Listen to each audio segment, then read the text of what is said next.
Some days bring us down without ever meaning to, not in any dramatic way, just the slow wearing of hours that ask more of us than we had to give. And somewhere in there we got smaller. By the time the house finally goes quiet, we are not standing tall. We are bent a little, tired, aware what we did not manage. Tonight's reading from Isaiah meets us right there, low and humbled. And Bishop Sheen has something to say about what we find when we are willing to bend. In our Saturday evening reading from Isaiah chapter 6, we hear, "In the year King Uzziah died, I saw the Lord seated on a high and lofty throne, with the train of his garment filling the temple. Seraphim were stationed above.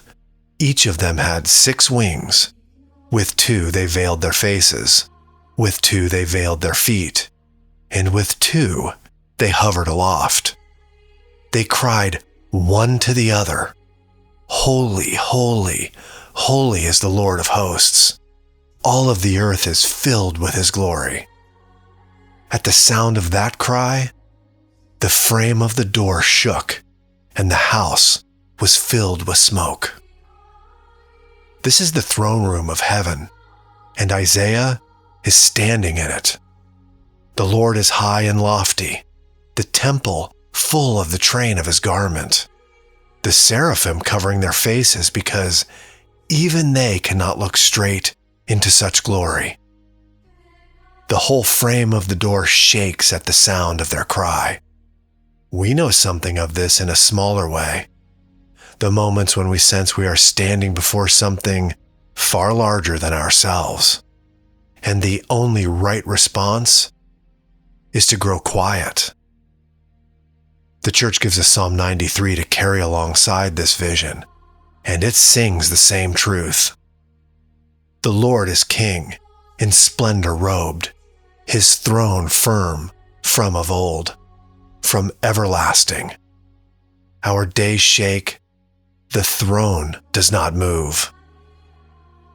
Then I said, "Woe is me, I am doomed, for I am a man of unclean lips, living among a people of unclean lips. Yet my eyes have seen the King, the Lord of hosts." Then one of the seraphim flew to me, holding an ember that he had taken with the tongs from the altar. He touched my mouth with it and said, "See, now that this has touched your lips, your wickedness is removed, your sin purged." The part that stops us here is the moment Isaiah sees the holiness of God. He sees himself clearly, maybe for the first time. He is not crushed by a tyrant. He is undone by the truth. Woe is me, I am doomed, for I am a man of unclean lips. That is what real nearness to God does to a person. It does not flatter us, and it does not destroy us. It simply shows us gently and completely what we actually are. Most of us spend the whole day keeping up appearances, managing how we look, holding the pieces in place. Then we come to the end of it, the house finally still, and we cannot pretend anymore. We are simply a man or a woman of unclean lips. And the mercy in this is almost too much to take in. That confession is not where Isaiah's story ends. It is the doorway. The seraph does not condemn him. The ember comes from the altar and touches his mouth, and the word is spoken over him. Your wickedness is removed, your sin purged. Grace does not wait until we have cleaned ourselves up. It meets us in the admitting.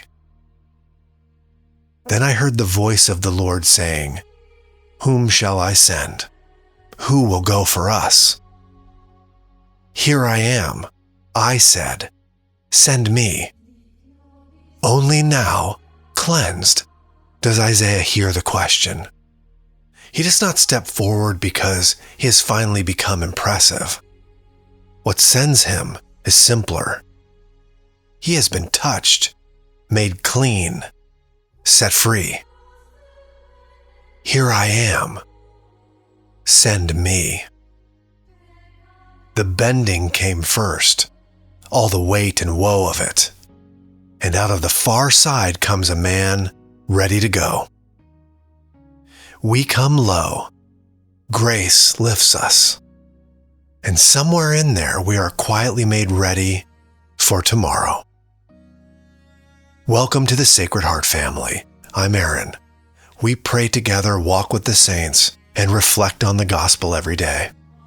If this is the kind of reflection your evening needs, like, subscribe, and click the notification bell. As we prepare our hearts for rest, we now turn to the wisdom of Bishop Fulton Sheen. Because he's born in a cave, all who wish to see him must bend, must stoop. The stoop is the mark of humility. The proud refuse to stoop. Therefore, they miss divinity. Those, however, who are willing to risk bending their egos to go into that cave, find that they are not in a cave at all, but they are in a universe where sits a babe on his mother's lap. The babe who made the world. There it is again. The same word at the heart of Isaiah's temple vision. The stoop. Isaiah looked up at a throne, high and lofty. The shepherds looked down into caves. The direction is different, but the posture is exactly the same. To come near to God, something in us has to bend. The proud cannot manage it. They stay upright and certain, full of themselves, and they walk right past the one they were made for. But the ones willing to risk bending their egos, who stoop low enough to step inside, discover that the small dark place was never small after all. It opens into a universe. The babe who made the world is waiting there. Tonight the church remembers Saint Benedict, who built his whole way of life on this single truth. He taught that the ladder to heaven is climbed by going downward, rung by rung, in humility. That same truth is what Sheen is pointing at, what Isaiah learned with an ember against his lips. We do not rise to God by making ourselves larger. We come to him by getting low enough to fit through the door. So if the day has already bent you, if it has worn you down and made you feel small, take heart tonight. You may be standing closer to that door than you have been in a long while. So set down whatever the day asked of you and however far you feel you fell. The lamp is low, the day is spent, and there is nothing left to manage or perform tonight. The same Lord whose train filled the temple bends down to a tired soul in a quiet room and asks for nothing but the bent head, the honest heart, the simple, "Here I am." Share your intentions in the comments of the video so that the Sacred Heart family may walk with you in faith and charity. Tonight's Catholic evening prayers are waiting for you at sacredheartpreciousblood.com. Click the link in the center of the screen now. God bless.